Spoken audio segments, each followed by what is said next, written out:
enough. Not good enough. Hello, 10 women, what is up? My name is Maysoon Zayed, and I am not drunk, but the doctor who delivered me was. He cut my mom 6 different times in 6 different directions, suffocating poor little me in the process. As a result, I have cerebral palsy, which means I shake all the time. Look. It's exhausting. I'm like Shakira meets Muhammad Ali. CP is not genetic. It's not a birth defect. You can't catch it. No one put a curse on my mother's uterus, and I didn't get it because my parents are first cousins, which they are. It only happens from accidents, like what happened to me on my birthday. Now, I must warn you, I'm not inspirational. And I don't want anyone in this room to feel bad for me, because at some point in your life, you have dreamt of being disabled. Come on a journey with me. It's Christmas Eve. You're at the mall. You're driving around in circles looking for parking. And what do you see? 16 empty handicap spaces. And you're like, God, can't I just be a little disabled?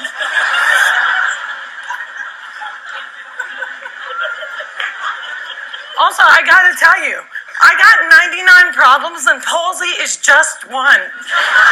If there was an oppression Olympics, I would win the gold medal. I'm Palestinian, Muslim, I'm female, I'm disabled, and I live in New Jersey.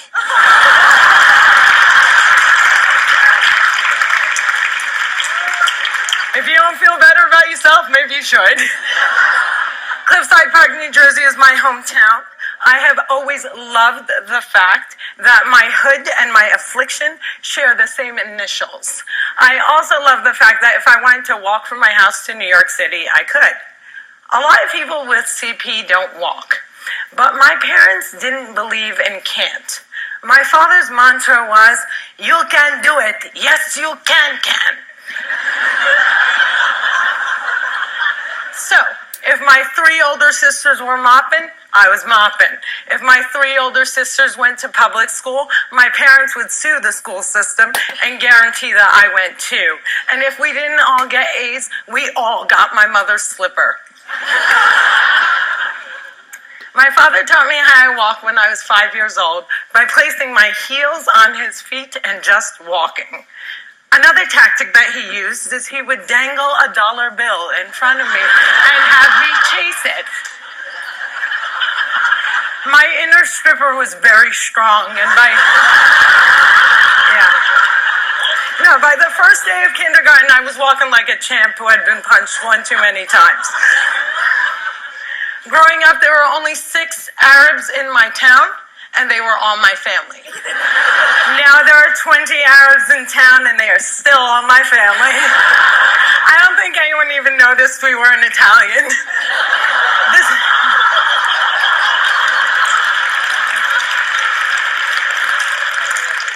This was before 9/11 and before politicians thought it was appropriate to use "I hate Muslims" as a campaign slogan. The people that I grew up with had no problem with my faith. They did, however, seem very concerned that I would starve to death during Ramadan. I would explain to them that I have enough fat to live off of for 3 whole months, so fasting from sunrise to sunset is a piece of cake. I have tap danced on Broadway. Yeah, on Broadway. It's crazy. My parents couldn't afford physical therapy, so they sent me to dancing school. I learned how to dance in heels, which means I can walk in heels. And I'm from Jersey, and we are really concerned with being chic. So if my friends wore heels, so did I.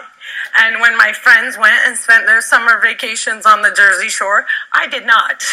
I spent my summers in a war zone because my parents were afraid that if we didn't go back to Palestine every single summer, we'd grow up to be Madonna.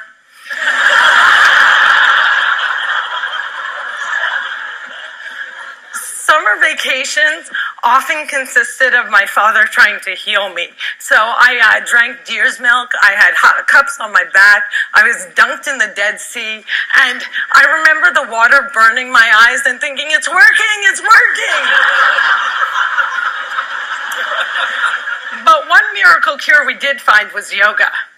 I have to tell you, it's very boring. But before I did yoga, I was a stand-up comedian who can't stand up. And now I can stand on my head. My parents reinforced this notion that I could do anything, that no dream was impossible. And my dream was to be on the daytime soap opera General Hospital. I went to college during affirmative action and got a sweet scholarship to ASU, Arizona State University, because I fit every single quota. I was like the pet lemur of the theater department. Everybody loved me. I did all the less than intelligent kids' homework. I got A's in all of my classes, A's in all of their classes. Every time I did a scene from The Glass Menagerie, my professors would weep. But I never got cast. Finally, my senior year, ASU decided to do a show called They Dance Real Slow in Jackson. It's a play about a girl with CP. I was a girl with CP. So I start shouting from the rooftops, I'm finally going to get a part. I have cerebral palsy. Free at last. Free at last. Thank God almighty I'm free at last. I didn't get the part. Sherry Brown got the part. I went racing to the head of the theater department, crying hysterically like someone shot my cat, to ask her why. And she said it was because they didn't think I could do the stunts. I said, excuse me, if I can't do the stunts, neither can the character.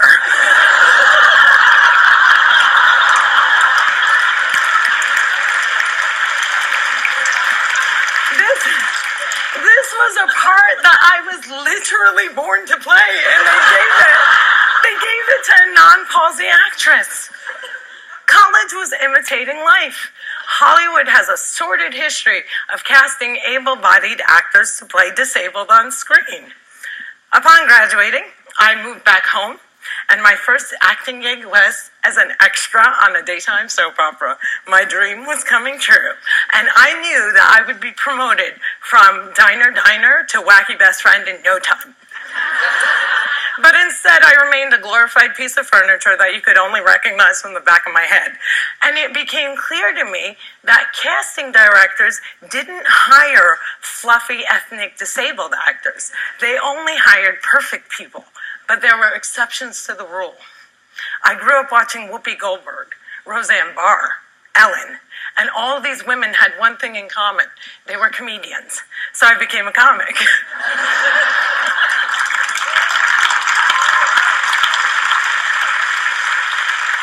My first gig was driving famous comics from New York City to shows in New Jersey, and I'll never forget the face of the first comic I ever drove when he realized that he was speeding down the New Jersey Turnpike with a chick with CP driving it.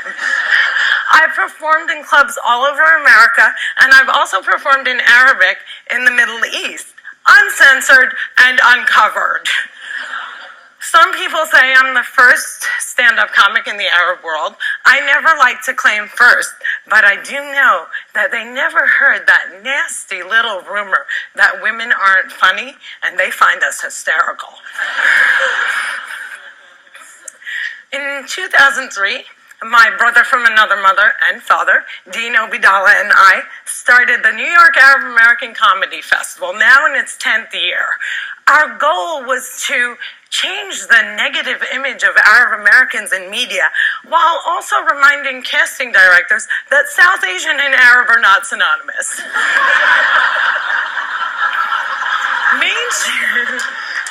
Mainstreaming Arabs was much, much easier than conquering the challenge against the stigma against disability. My big break came in 2010. I was invited to be a guest on the cable news show Countdown with Keith Olbermann. I walked in looking like I was going to the prom, and they shuffle me into a studio and seat me on a spinning rolling chair. So I looked at the stage manager and I'm like, excuse me, can I have another chair? And she looked at me and she went, 5, 4, 3, 2, and we were live, right? So I had to grip onto the anchor's desk so that I wouldn't roll off the screen during the segment. And when the interview was over, I was livid. I had finally gotten my chance and I blew it. And I knew I would never get invited back. But not only did Mr. Oberman invite me back, he made me a full-time contributor and he taped down my chair.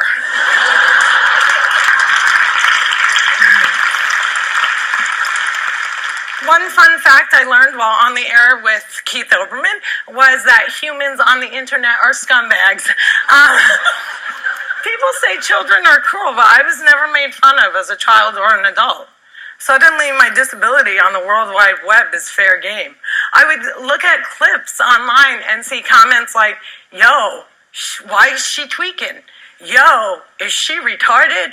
And my favorite, poor Gumby-mouthed terrorist, what does she suffer from?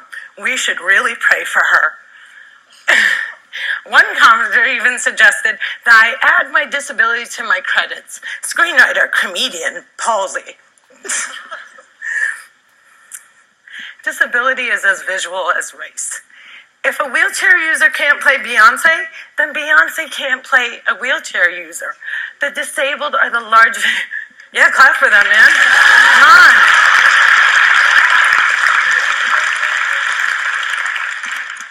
People with disabilities are the largest minority in the world, and we are the most underrepresented in entertainment. The doctor said that I wouldn't walk, but I am here in front of you.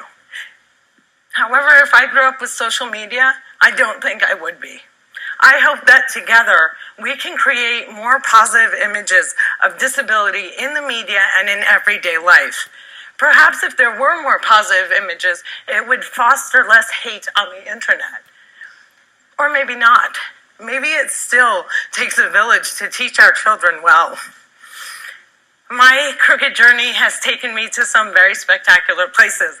I got to walk the red carpet, flanked by soap diva Susan Lucci and the iconic Lorraine Arbus. I got to act in a movie with Adam Sandler and work with my idol, the amazing Dave Matthews. I toured the world as a headliner on Arabs Gone Wild. I was a delegate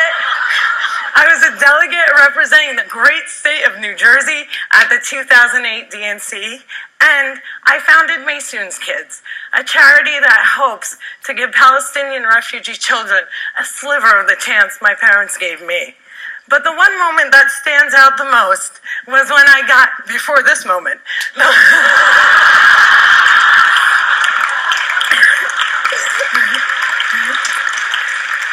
but the one moment that stands out the most was when I got to perform for the man who flies like a butterfly and stings like a bee, has Parkinson's and shakes just like me, Muhammad Ali.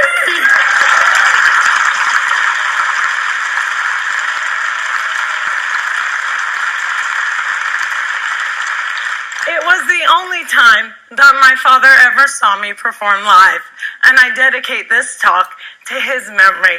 Allah yarhamak yaba. My name is Maysoon Zayed, and if I can, you can.